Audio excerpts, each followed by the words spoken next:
Hola a todos y bienvenidos a otra sesión de Sostenibilidad Aeronáutica.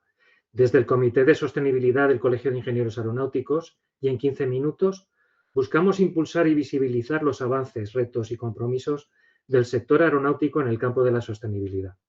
Hoy contamos con Cristina Pérez Hernández, es jefe del área de vigilancia espacial en la Agencia Espacial Española y nos va a presentar gestión del tráfico espacial por un uso sostenible del espacio. Cristina es miembro activo de la Red Europea de Space Surveillance and Tracking. Lidera el equipo de expertos en prestación de servicios donde coordina 3 servicios públicos esenciales para la seguridad del entorno espacial: evitación de colisiones, análisis de reentrada y análisis de fragmentación.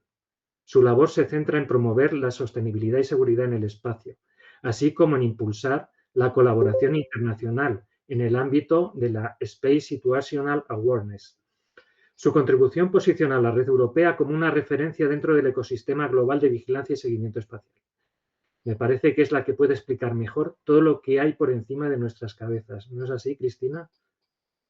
Bueno, no sé si todo, pero al menos lo que podemos ver y lo que intuimos que hay, así que espero al menos hacer un poco de conciencia, ¿no? De que el uso sostenible del espacio también es importante. Eso es. Pues todo tuyo. Bueno, se me olvidó decir que también soy ingeniera aeronáutica, Sí, perdón. pero se me ha olvidado a mí Fallo mío decirlo, también. así que nada, encantada de que me hayáis invitado a participar en esta charla. Voy a intentar que la charla de verdad sea de 15 minutillos. Entonces, lo primero contar un poco qué es la Agencia Espacial Española, ¿no? No me puedo ir de aquí sin unas líneas, ¿no? Sobre qué es la Agencia Espacial Española. La agencia se crea hace muy poquito, en realidad, en 2023, o sea, somos una agencia de nueva creación que como peculiaridad tenemos un poco que estamos adscritos a dos ministerios, al Ministerio de Ciencia e Innovación y al Ministerio de Defensa. Y al final el objetivo global de la creación de la agencia es el de coordinar todas las políticas espaciales, ¿no? Y dar un poco bueno, pues una consistencia a todas las actividades que se llevaban haciendo en el espacio o sobre el espacio a lo largo de todos estos años, que es que no se trabajara en el espacio hasta la creación de la agencia, sino que bueno, se trabajaba en distintos ámbitos, en distintos ministerios, en distintas líneas, y lo que pretende la agencia es un poco impulsar, ¿no? esta unidad y establecer una serie de líneas y de políticas que nos lleven un pasito más allá en todos los foros espaciales. Dicho esto, ¿por qué es importante la sostenibilidad en el espacio? Nosotros lo vemos como una bola pequeña que se va haciendo cada vez más grande, ¿no? Al final, cada vez, como sabéis, hay más lanzadores reutilizables, como los que vemos de Elon Musk, ¿no? Que al final se lanzan y se vuelven a recuperar del espacio, pero también microlanzadores, como nuestro propio PLD, ¿no? Que es el que va a intentar lanzar satélites pequeños que reducen los costes de lanzamiento, y eso hace que cada vez se estén lanzando muchas más cosas al espacio. También hay una nueva tendencia como a lanzar satélites más pequeños, y con satélites más pequeños pues se reduce el precio de los satélites y también estamos lanzando cada vez más cosas. También la importancia del espacio en nuestro día a día, pues aquí yo creo que no la tengo que explicar, y al final hace que muchos más países estén interesando por lanzar, y España siendo uno de ellos, porque hasta ahora no somos país lanzador, ¿no? ¿Esto qué es lo que hace? Que el número de satélites pues aumente drásticamente. Tenemos previsto lanzar hasta 20.000 nuevos satélites en los próximos 10 años, y diría que este número casi se ha quedado corto desde cuando hice la transparencia, porque hace pocos días Elon Musk anunció que pretendía lanzar y que le han autorizado a lanzar hasta 1.000.000 de satélites. Así que los números se van disparando, y obviamente las órbitas más saturadas son las más cercanas a la Tierra, porque es donde se están desplegando todas estas megaconstelaciones de los grandes magnates norteamericanos, pero también donde tenemos la observación de la Tierra y donde tenemos otros satélites que son más de interés. Ahora mismo es lo que he dicho, hay como 1,3 millones de solicitudes para asignar frecuencias a satélites y para asignar órbitas. Es decir, se esperan 1,3 millones más ese 1 millón que os he dicho, o sea, los números se disparan, lo cual la bola se hace más grande si no hacemos el espacio un poco sostenible. ¿Qué es lo que puede pasar? Pues que ese aumento en estos números lo que nos dé sea un aumento en el riesgo de colisiones de los satélites. y a la vez un aumento potencial en el número de residuos, escombros, la traducción al español al final siempre es un poco rara, escombros, residuos espaciales que hay en órbita. Al final también, ¿qué es lo que pasa? Que pueden aumentar las amenazas entendidas como potenciales riesgos para los satélites y la pérdida de los activos. ¿Eso qué puede hacer? Que nos enfrentemos a que llegue un momento que el acceso al espacio sea muy complicado y por eso es por lo que necesitamos al final hacer que el espacio sea sostenible. En realidad hemos puesto unos números ahí, pero ¿cuáles son los números de verdad? ¿No? Pues ahora mismo, y creo que lo miraba esta mañana, satélites operativos tenemos más de 14.000, de los cuales más de 10.000 son de un único propietario, como he dicho, los satélites de Elon Musk suponen más de 10.000. Estos son los satélites pues, que funcionan, ¿no? Que tienen actividad. Pero tenemos también más de 3.000 satélites que no están operativos ahora mismo, satélites que finalizarán su vida útil pero sigan en órbitas, en sus órbitas, que no hemos retirado de allí. Tenemos desechos de cohetes, de lanzadores, que son más de 2.000. Tenemos además fragmentos de más de 10 centímetros, que ahora, para que todos nos entendamos, pues es más que una Nintendo Switch. Y tenemos catalogados más de 42.000 fragmentos de más de 10 centímetros. Pero hasta aquí es lo que podemos ver, quiero decir, hasta aquí es lo que conocemos con exactitud los números. Pero sin embargo, sabemos que existen fragmentos entre 1 centímetro y 10 centímetros, es decir, como una pelota de tenis, que calculamos que se estiman en más de 900.000 y menores de 1 centímetro, es decir, como un tornillo, calculamos que existen 128 millones. Es decir, vuelvo a insistir que parece que no, pero ¿la sostenibilidad en el espacio es un problema? Sí, sí, lo es. Y esa es la primera respuesta. Y la siguiente respuesta es que los números demuestran que efectivamente es un problema. ¿Pero ha sido un problema siempre? Bueno, ha sido un problema latente desde los últimos años, pero según vemos aquí en la gráfica, realmente nuestro principal problema empezó en 2008. Sin embargo, se han ido aumentando el número de satélites. En 2009 tuvimos la primera y única colisión en órbita de un satélite activo contra un trozo de restos de basura espacial de un satélite ruso, creo que es el número 4, si lo veis aquí. Y ahí fue cuando el boom de la sostenibilidad espacial comienza. ¿Por qué? Porque ha existido de verdad una colisión, hasta entonces era como va a ocurrir, va a ocurrir, va a ocurrir, pero llegó un momento que ocurrió. Y no la vimos, no fuimos capaces de detectarla y no fuimos capaces de prever esa colisión. ¿A partir de ahí se ha solucionado el problema, se ha estabilizado? No, en realidad hemos empeorado, como decimos. En el 2016 empieza el boom de las megaconstelaciones, de los lanzamientos, y aún así, en 2021, los rusos deciden hacer un test antisatélite, lanzan un misil contra uno de sus propios satélites y vuelven a generar unos 200 fragmentos en órbita. ¿Después de esto hemos mejorado? No, hemos seguido sin mejorar. Hemos seguido lanzando satélites y ahora mismo estamos lanzando más satélites en un año que en los 50 primeros años de carrera espacial. Lo cual vuelvo a insistir en lo de los números, pero creo que para poner a todo el mundo en contexto es importante que entendamos la magnitud del problema.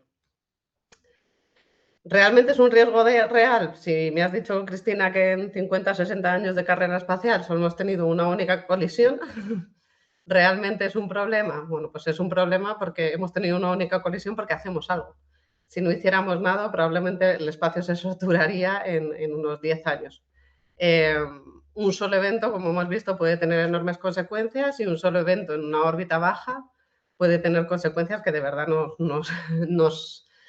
nos lleven a un riesgo potencial, que todo el mundo creo que ha oído hablar de él, que es el síndrome de Kessler, ¿no? Que es al final que todos los objetos espaciales, ¿no? Que las órbitas se saturen y no seamos capaces de enviar nada más al espacio.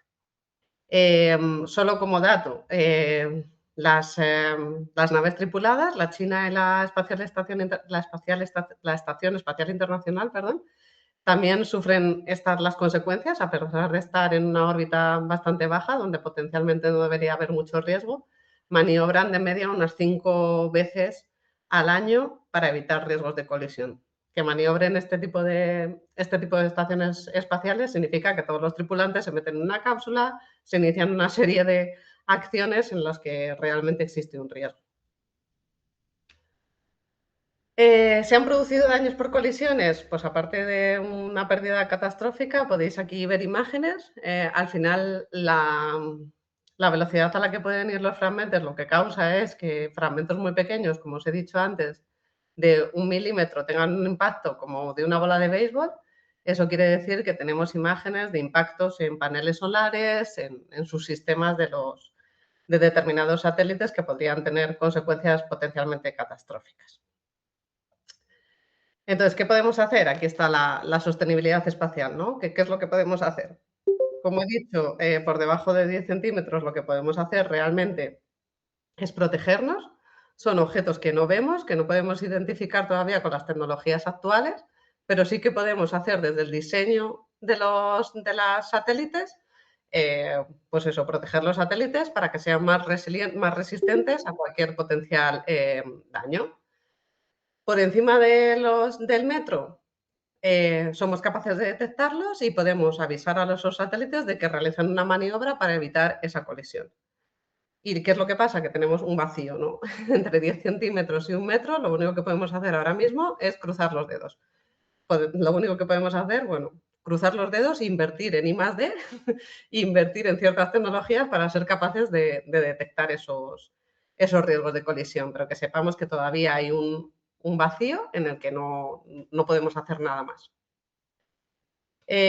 ¿Cómo nos movemos? ¿No? ¿Qué es lo que existe para la vigilancia espacial? Todo esto que llamamos de movernos o de realizar maniobras para evitar colisiones, al final se traduce en 2 palabras, que son vigilancia espacial, porque lo que hacemos es monitorizar pues, todo lo que sucede en el espacio, ¿no? Entonces, ¿qué existe en Europa? En Europa existe una iniciativa que la llamamos EUSST, European Union Space Surveillance and Tracking, y que somos un conjunto de, yo creo que lo ponemos aquí, un conjunto partenariado de 15 países, ahora ya 19, desde hace muy poquito, desde diciembre, que con sus agencias espaciales o entidades nacionales lo que hacen es que ponen a disposición de la Unión Europea sus activos y sus conocimientos y sus medios para trabajar de una manera conjunta en monitorizar y realizar esa vigilancia del espacio. También cooperamos con la EUSPA, tenemos el front desk aquí en Madrid, en La Marañosa, que es quien hace, pues eso, hace de front desk, ¿no? Quien transmite los datos que nosotros generamos a los usuarios y obviamente estamos financiados, las operaciones, el mantenimiento, el desarrollo de los activos y alguna parte de I+D está financiada por la Unión Europea y proporcionamos servicios, somos operativos y proporcionamos servicios. ¿Qué servicios proporcionamos? Ahora os lo voy a contar un poco en qué consiste el sistema. No he dicho que ponemos todos nuestros activos juntos a trabajar. ¿Y qué es lo que quiere decir? Pues lo que ponemos son nuestros sensores. Tenemos sensores en cada uno de los países que son capaces de monitorizar esos satélites que hay ahí arriba, generar un catálogo de objetos para proporcionar servicios de anticolisión, lo que llamamos evitación de las colisiones, servicios de reentrada, análisis de reentrada de objetos o de análisis de fragmentaciones. ¿Con qué sensores contamos en la red? Pues contamos con sensores distribuidos a lo largo de todo el territorio, más obviamente en Europa, porque como he dicho somos 19 países europeos, pero también hemos empezado, parte de nuestra tarea también es potenciar el ecosistema industrial, ¿no? Y hemos empezado a contar con colaboraciones también colaboraciones no, porque no son pagadas. Hemos empezado a financiar datos de sensores distribuidos en una red comercial para tener cuantos más datos mejor, ¿no? Cuantos más veas en el espacio, cuantas más cosas observes, al final tendrás mejor información para poder predecir todos esos eventos, ¿no? Contamos con esta serie de sensores para que nos proporcionen la información. ¿Qué es lo que hacemos en España? ¿No? ¿Qué es lo que contribuimos en España? En España tenemos un Centro Español de Vigilancia y Seguimiento Espacial que llamamos el S3TOC. Contamos también con una parte militar de la que hoy no voy a hablar, pero que a lo mejor conocéis más porque sale un poquillo más en las noticias, son mejores que nosotros a veces en promoción, pero que sepáis que existe un Centro de Vigilancia y Seguimiento Espacial Civil que realmente es referencia mundial para el análisis de conjunciones, ¿no? Son uno de los 2 centros operativos de la Unión Europea junto con Francia y proporcionamos un servicio operacional 24/7. También tenemos pequeñas capacidades nacionales en reentradas que también contaré al final de la presentación. ¿Con qué sensores contribuimos a esta red? ¿No? Contribuimos poniendo el vídeo. Bueno, estos son telescopios que están en Puerto Llano. Vemos cómo vigilan el espacio, ¿no? Uno hace vigilancia espacial y el otro hace tracking de los objetos. Y al final de este tipo de sensores, pues tenemos, como digo, estos en Puerto Llano, que son unos telescopios comerciales, pero también contamos con otros telescopios en los Pirineos y con nuestra joya de la corona, que es un radar de vigilancia espacial que está en Morón de la Frontera y que está operado y mantenido por el Ejército del Aire y del Espacio. Con estos activos, además que con el Centro de Vigilancia Espacial, son con los que contribuimos al proyecto europeo y desarrollamos nuestras capacidades nacionales. ¿Qué servicios proporcionamos? Hemos contado. La evitación de colisiones, que proporcionan en una redundancia en caliente entre Francia y España, que es donde me voy a centrar yo hoy, porque el título de la charla también es Gestión del tráfico espacial, análisis de fragmentaciones y análisis de reentrada, que lo proporciona Italia. El servicio es gratuito, cualquier operador de satélite se puede suscribir a recibir alertas de colisiones. Y para la reentrada y la fragmentación, cualquier ciudadano de la Unión Europea, incluso para la reentrada, cualquier ciudadano o cualquier entidad que quiera recibir alertas de reentrada, también se puede suscribir al servicio y es un servicio, como digo, gratuito. Bueno, gratuito. Siempre que digo gratuito me dicen que se paga con nuestros impuestos, pero es gratis para el usuario, no tienes que pagar ninguna fee. ¿En qué consisten estos servicios? Al final, la evitación de colisiones al final es lo que activamente está mejorando la sostenibilidad en el espacio. ¿Por qué? Porque responde a la pregunta que se puede hacer cuando se puede hacer algo. No todas las veces se pueden hacer algo. Como he dicho, hay muchas veces que no vemos esos objetos y que no vamos a ser capaces de evitar la colisión. Que lo único que podemos hacer es cruzar nuestros dedos. Lo que hacemos es analizar el riesgo de una potencial colisión y generamos alertas que enviamos a los operadores de satélites, que al final son los que deciden si mueven o no mueven su satélite, porque también todo el mundo tiene diferentes percepciones del riesgo. Es como cuando yo quiero adelantar un coche a otro, yo que conduzco soy el que decido si estoy en situación de adelantar o no adelantar. Pues el operador de satélite es el mismo. Por mucho que yo le diga hay un riesgo de colisión, tu percepción del riesgo no es la misma que el mío. Analizamos una serie de factores que resultan en la generación de una serie de alertas con diferentes niveles de alerta que estaban basados pues, en dos factores principales. El primero, la geometría de la conjunción, ¿no? Cómo de cerca están esos objetos. Pero muchas veces no es solo importante cómo de cerca están, sino también la probabilidad de colisión que tienen esos objetos, ¿no? Depende de lo que cerca que estén, pero además cómo de buenas son tus predicciones, porque como podéis ver en el vídeo, las predicciones que hacemos llevan asociada una incertidumbre que veis ahí reflejada en esa elipsoide, ¿no? Que es como la covarianza de la posición y de la velocidad del objeto, que al final lo que determina es que tienes una incertidumbre. Por daros un nivel de magnitud, los operadores de satélites suelen maniobrar cuando hay una probabilidad entre 10.000 de que se vayan a chocar, ¿vale? Es una referencia para que veáis un poco la asunción de riesgo que tenemos en el espacio. ¿Qué podemos hacer, ¿no? Para evitar las colisiones? Como digo, generamos alertas, pero ¿qué hacemos? Si los dos satélites que están involucrados en una colisión son activos y se pueden mover, llegamos a la coordinación espacial. Si uno de ellos es activo y el otro es un trozo de basura espacial, pues está claro, te tienes que mover, te recomendamos moverte y la única opción que tienes es moverte tú. Y si son dos trozos de basura espacial, pues la única opción es monitorizarlo porque no tenemos ninguna manera de que ninguno de los dos se mueva. Y monitorizar también posibles consecuencias. Si esos dos chocaran, ¿qué otro tipo de alertas se generarían o otro tipo potencial de colisiones se podrían generar en el futuro? ¿Qué es la coordinación espacial? Bueno, pues como digo yo, lo que creemos que es la coordinación espacial es la imagen esta de la izquierda, ¿no? Que es la que nos muestra la inteligencia artificial. La realidad, en realidad, es un poco lo que vemos en la derecha. La coordinación espacial, ahora mismo no hay una normativa internacional que establezca quién se tiene que mover en el espacio. Como digo yo, no hay señales, pero tampoco hay normas. No se dice, pues el satélite que está lanzado, que se lanzó más recientemente es el que se tiene que mover. El satélite más antiguo es el que se tiene que quedar. El que está en órbita más baja, el que está en órbita más alta. No. La realidad es que hoy en día esa coordinación se hace en base a buena voluntad, en compartir la información que tenemos, en compartir esas estimaciones y en un intercambio de información que muchas veces pues se realiza por emails en varios idiomas, como veis. En inglés, en chino, en todos los idiomas que os podáis imaginar. ¿Esto es un problema? Obviamente es un problema. Estamos trabajando en ello, obviamente, para llegar a unos acuerdos internacionales que, bueno, son complicados, porque al final, pues, las decisiones de quién se tiene que mover y quién no se tiene que mover, pues implican gasto de combustible, y gasto de combustible y pérdida de emisión, pues al final es pérdida económica y pérdida de tus actividades comerciales.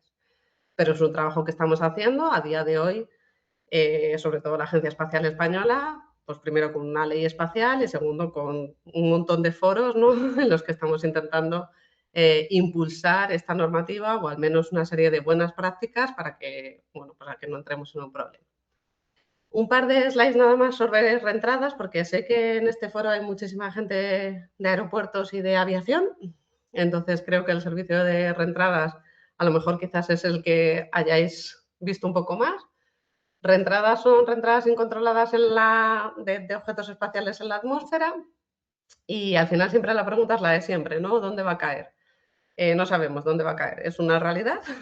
¿Y por qué no sabemos dónde va a caer? Porque 2 días y medio antes esta es la situación. Puede caer con la misma probabilidad en cualquier punto de las órbitas señaladas en verde. No hay, solo podemos excluir en este caso que no va a caer en Groenlandia, pero nada más, no podemos hacer ninguna otra predicción ahora mismo, 2 días y medio antes de la reentrada. 10 horas antes de la reentrada, la incertidumbre se reduce, pero al final seguimos teniendo 3 potenciales órbitas. Es tan probable que caiga en Galicia como en Australia. No tenemos ninguna manera de saber 10 horas antes dónde va a caer. ¿Por qué? Vamos reduciendo la ventana según vamos recibiendo medidas, pero al final las incertidumbres son muy altas por la propia naturaleza del evento. ¿Por qué?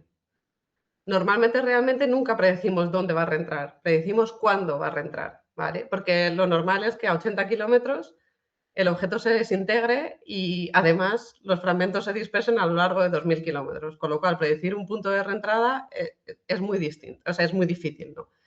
Luego, la propia incertidumbre de los efectos solares, ¿no? Llamaradas solares, la propia atmósfera que no está bien calibrada, que no tenemos estudios suficientes como para decir o como para aplicar. Eso hace que la reentrada sea bueno, pues una gran bola de incertidumbre, ¿no? Pero realmente, bueno, pasa algo. Bueno, eso es un poco lo que digo, ¿no? Que orbitan a gran velocidad, los modelos atmosféricos son difíciles y además, pues depende de materiales, ¿no? ¿Pasa algo? Pues ahora mismo está reentrando un satélite del tamaño de un autobús, es decir, de más de 5 toneladas, más o menos cada 6 meses. Y cada semana reentra en la atmósfera un satélite del tamaño de un coche. ¿Por qué no lo oímos, no? ¿Por qué no pasa nada? Porque realmente la realidad también es que es muy improbable, ¿no? Es mucho más probable ser alcanzado por un rayo 2 veces en el mismo año que te alcance un trozo de basura espacial, ¿no?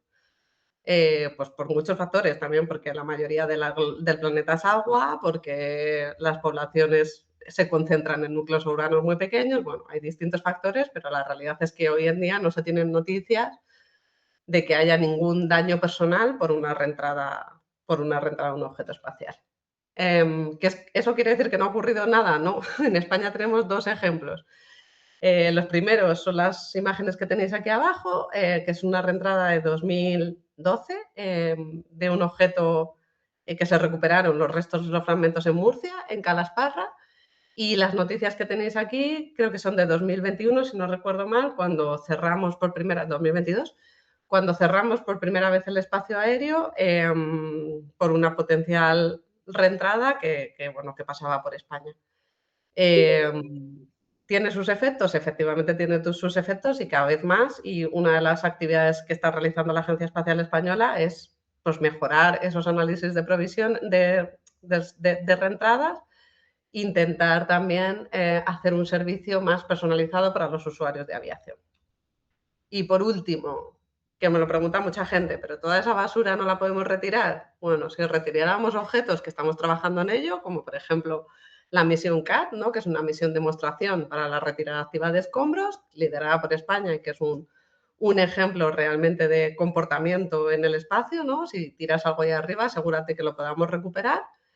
Pero realmente lo que sabemos es que a lo mejor podemos retirar una serie de objetos, pero los números, como os he dicho, son impresionantes y realmente lo que tiene impacto para la sostenibilidad espacial, primero son unas buenas normas de coordinación y de gestión del tráfico espacial, y lo segundo, el futuro, ¿no? Normas de mitigación.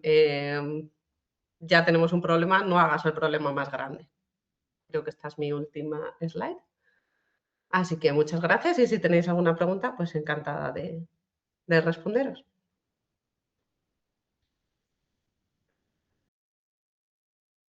Muchas gracias, Cristina, por esta presentación.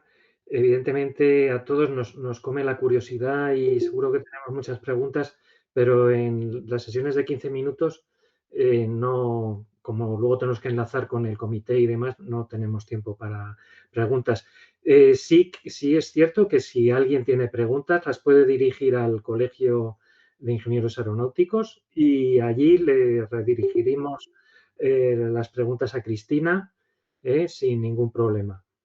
Y pues de nuevo muchísimas gracias, Cristina. Ha sido un placer Por invitarme. y muy interesante. Gracias. Cualquier pregunta me la dirigís y encantada de contestar.